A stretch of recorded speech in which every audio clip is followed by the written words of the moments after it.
Graça, paz e alegria. A porção de hoje, recomendada para a leitura da Bíblia em um ano no plano sequencial, é Apocalipse do capítulo 13 ao capítulo 16. Toda essa produção literária faz com que alguns estudiosos se dividam na forma de interpretar essa linguagem apocalíptica. Alguns pretendem atribuir ao texto apenas a linguagem simbólica, como nós dissemos em outra mensagem desta sequência, onde quem escreve quer apenas se fazer entender por quem vai realmente ler o texto, como se fosse por uma mensagem cifrada.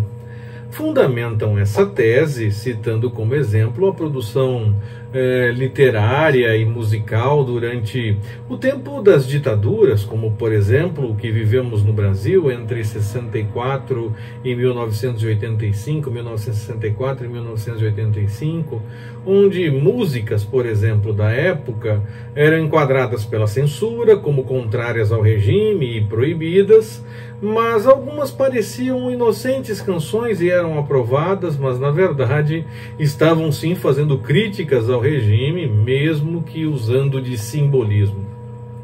Quem entende dessa forma vê o apocalipsismo com uma interpretação preterista, voltada para o passado, apenas sendo uma mensagem de apoio e de incentivo para quem recebeu originalmente a mensagem, sendo escrita de tal forma que só quem fazia parte do grupo de destinatários poderia entender a mensagem real e ser fortalecido por ela, deixando as lideranças políticas e outros tantos sem a chance do entendimento do que o texto realmente queria dizer. Outros pretendem que o apocalipsismo seja uma linguagem para ser lida de forma paralela entre passado, presente e futuro, apresentando elementos de cumprimentos tanto para os dias próximos de quem leu inicialmente a respeito das coisas que são apresentadas, como também mostrando outros momentos da história em que as coisas continuaram acontecendo e podem se confirmar como cumprimento do que a profecia apresenta, e esperando a chegada do clímax dos acontecimentos do tempo do fim.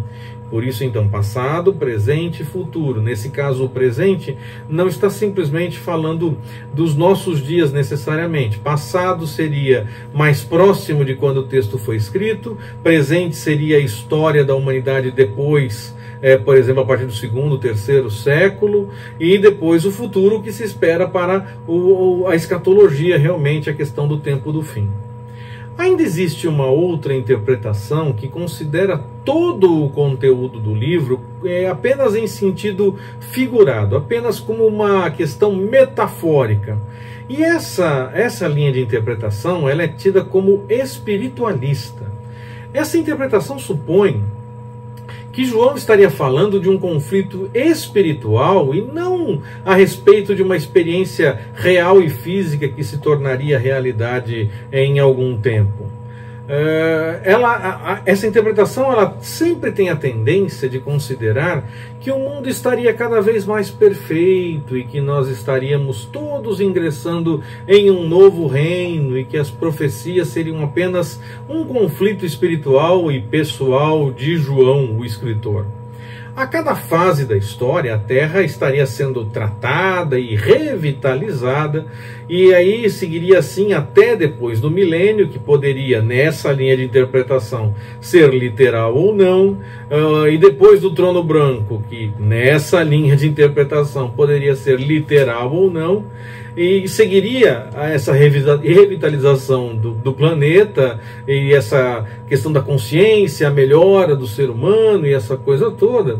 E as coisas ruins iriam sendo deixadas de lado paulatinamente, e o novo será simplesmente o que nós temos atualmente mesmo, mas sem as coisas ruins que assolam a humanidade. Mas todos os acontecimentos do século XX e esse início do século XXI mostram que o mundo, ainda que se tenha um discurso de que há melhoras em muitas coisas, só tem piorado realmente. E isso tem promovido uma verdadeira degeneração da raça humana. Mesmo parecendo que busca por novos ajustes e novos acertos, não parece estar indo realmente nessa direção.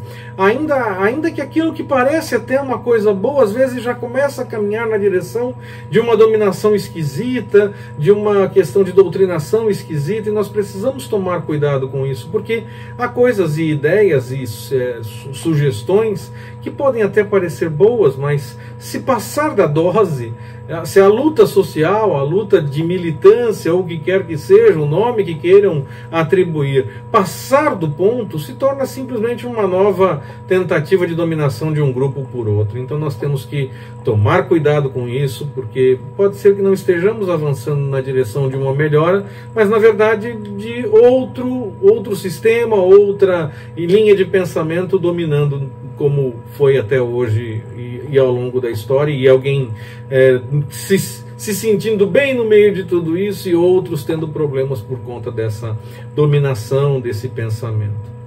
Isso, na minha opinião, prova que essa interpretação espiritualista, apenas metafórica do Apocalipse, não tem o menor fundamento.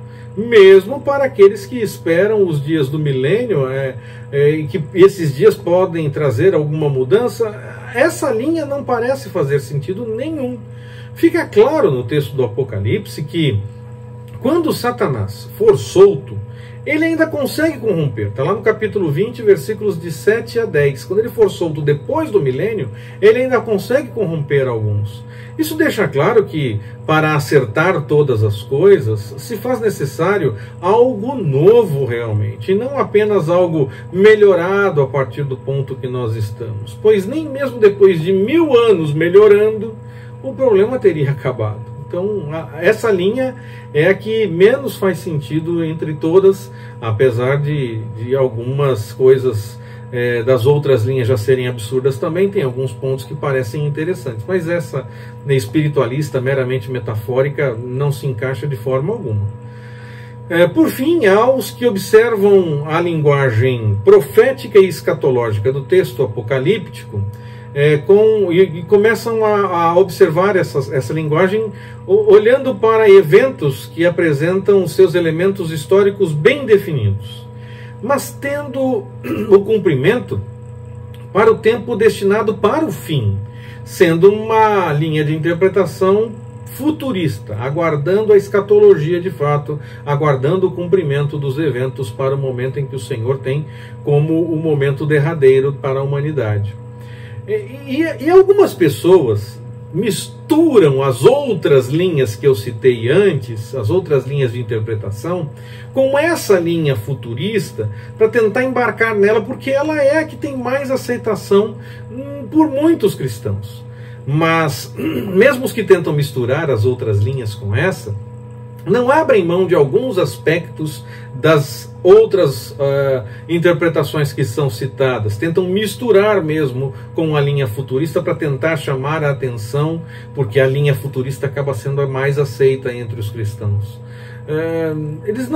Isso não quer dizer que alguns eventos não tenham comparações históricas já ocorridas, ou até mesmo em andamento, mas o real cumprimento dos eventos da última semana profética de Daniel se darão lá, onde estarão acontecendo realmente de forma definitiva e de muito mais intensa do que se vê ao longo da história. Talvez os eventos que nós podemos comparar ao longo da história sejam exemplos que fazem alertas a respeito de como será, mas ainda assim os eventos terão lugar realmente durante a última semana profética de Daniel. Tudo que nós estamos vendo são as dores de parto. Começa a parecer que já está chegando, mas ainda não chegou, ainda não está na hora exatamente. Nós não temos a ideia de ficar buscando por fatos, mas nós devemos sim querer discernir os acontecimentos que se aproximam. Sem essa necessidade de ficar definindo qual evento significa qual sinal. Afinal de contas, por exemplo, o arrebatamento vem como um ladrão, 1 Tessalonicenses 5, de 1 a 11. E os dias da grande tribulação, sim, esses são cheios de sinais que apontam para o fim, mas esses sinais são, como Jesus disse, que servem para que nós possamos notar que as coisas estão se aproximando, tal qual se nota quando vai chover ou vai ter sol, dependendo de uma previsão do tempo, ou se vai ter colheita ou não vai ter colheita, quando vai chegar a hora, quando não vai chegar a hora, dependendo de como estão os frutos na árvore. É para isso que essa explicação toda, essa apresentação da revelação é colocada para nós. Não é para ficar definindo datas ou definindo todos os acontecimentos com os seus mínimos detalhes, mas para que possamos notar que os eventos estão se aproximando, porque eles vão ter lugar na história e o Senhor tem o momento certo para isso. Vamos fechar então a mensagem de hoje com pitadas devocionais para a porção de hoje, mas a porção de hoje ela não é tão dedicada a questões de devocional, ela é mais dedicada realmente a questões de estudo bíblico. Então nós vamos de certa forma seguir, mas mais voltado para o texto, exatamente especificamente para a porção. Nós fizemos a parte do estudo mais geral, agora vamos fazer mais especificamente a respeito da porção de hoje. Nós vemos aqui o texto falando claramente do anticristo. Muitos acham que ele está representado na segunda besta, mas parece que essa interpretação ela é equivocada, já que a segunda besta parece exercer um poder de certa forma espiritual e não político de fato. Essa questão do poder político, a besta, que então seria aquela que tem o poder político, ela emerge do mar, o que pode significar que vem aclamada por uma grande multidão, é fruto de uma escolha e essa coisa toda. E as pessoas que estiverem naqueles dias vão achar que é algo bom e serão enganadas, porque o discurso será um e a prática será outra, até que depois a coisa fique muito mais séria. Então nós devemos alertar para aqueles que estiverem por aqui, para que eles possam notar as coisas que estarão acontecendo. Vamos falar um pouco sobre o 666. O 6 é um número que representa a imperfeição na Bíblia. Como o 4 representa a aprovação, o 7 seria o completo, o 3 seria, aliás, 7 seria o perfeito, o 3 seria completo e essa coisa toda. O 6 repetido 3 vezes, 666, significa a completa imperfeição. Essa besta que sobe da terra, tudo nos faz entender que trata do falso profeta, que seria uma forma de legitimação religiosa até do anticristo, tentando misturar os assuntos, como muitas vezes acontece, e já acontece ao longo da história, como diz Eclesiastes, não há nada de novo debaixo do céu, não há nada de novo debaixo do sol. Acontece ao longo da história essa tentativa de legitimar o poder político através da religiosidade. Naqueles dias também teremos isso, e será talvez algo muito mais descarado, muito mais abrangente e tentando realmente misturar todas as coisas. As pessoas se preocupam muito, na verdade, com a marca da besta. Mas eu tenho a impressão que isso será algo bem declarado. Não vai ser algo escondido no meio de alguma coisa em que você recebe sem nem saber que está recebendo. Essa espiritualização e tentativa de tomar cuidado com as coisas, então tudo é atribuído ao número da besta. Tudo aquilo que as pessoas acham que tem que tomar cuidado, fala que é da besta. Eu acho isso uma banalização do que realmente o texto tem a apresentar. A escolha por ter esse número, ter o que vai representar esse número, será uma escolha consciente, específica para aquele momento histórico, a menos que nós já estejamos vivendo o tempo da besta, a menos que a besta já esteja no poder. Se ela não está, nós não temos ainda isso, não tem por que ficar achando que tudo é, porque isso só vai ser realidade quando ela estiver no poder, quando o anticristo estiver no poder. É lá que isso vai se apresentar. Então nós devemos anunciar sim, mas não para criar pânico, não para ficar tentando transformar tudo em número da besta.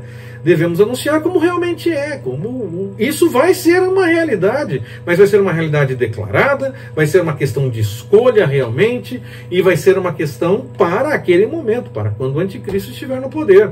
Não é uma coisa que vai ser definida antes, é o número dele, é o número da besta, e não um número qualquer que depois vai se apropriar. Vai representar ele. Então é para o momento em que o anticristo esteja no poder. A menos que ele já esteja no poder, se ele já estiver no poder, nós temos sim já esse número por aí. Agora, se ele não está no poder ainda, nós não temos isso ainda. Pelo versículo 5 do capítulo 14 da porção de leitura recomendada para o dia de hoje, nós podemos pensar também sobre a possibilidade de prostituição espiritual, através da idolatria, por exemplo. E esses virgens citados no texto, que não conheceram mulher, pelo que o texto revela, eles também poderiam ser virgens nesse caso, porque não seguiram pelo caminho da idolatria. Poderia ser, sim, essa interpretação. Essa é uma outra possibilidade de interpretação. Jesus, que é a verdade, ele será o Salvador e Senhor desses. Logo, não se achará nem mentira, nem engano em suas bocas. Eles serão irrepreensíveis. Isso quer dizer que eles serão lavados e remidos no sangue do Cordeiro. Jesus, a verdade que liberta, os libertará do erro e os libertará do engano.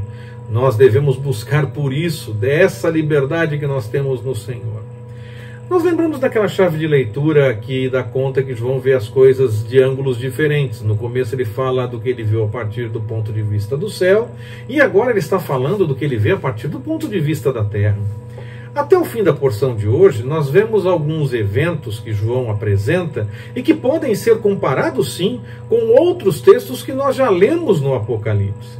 Mas quando João escreveu antes, ele estava vendo do ponto de vista do céu. Agora ele está vendo do ponto de vista da terra. Então tem alguns detalhes diferentes, tem algumas observações diferentes, mas são eventos que podem sim ser comparados uns com os outros. Nós podemos ver uma similaridade com eventos que João já relatou em outros momentos, porque estava vendo a partir de outro ponto de vista. Então tem algumas coisinhas diferentes, mas muita coisa é muito parecida e dá para notar a semelhança realmente. Não importa o quanto você esteja trabalhando para o Senhor, nem se você se cansa realmente por estar fazendo muito o trabalho na obra, porque o corpo pode sentir esse cansaço, você pode descansar no Senhor. Não importa o tamanho do cansaço e nem o tempo que você passe trabalhando na obra, você pode descansar no Senhor. E fazendo a vontade do Senhor, com a direção do Espírito Santo, nem cansa tanto assim. Claro, o corpo pode sentir. Nós temos limitações, mas não se cansa tanto porque o Senhor provê até mesmo o sustento nessa questão do descanso, do cuidado, do apoio. Pode cansar sim quando nós não conseguimos ver os frutos, por exemplo, de um trabalho que estamos desempenhando. Mas basta sabermos que um planta, o outro rega, e quem vai dar o crescimento é o Senhor, como diz lá 1 Coríntios, no capítulo 3, versículo 6.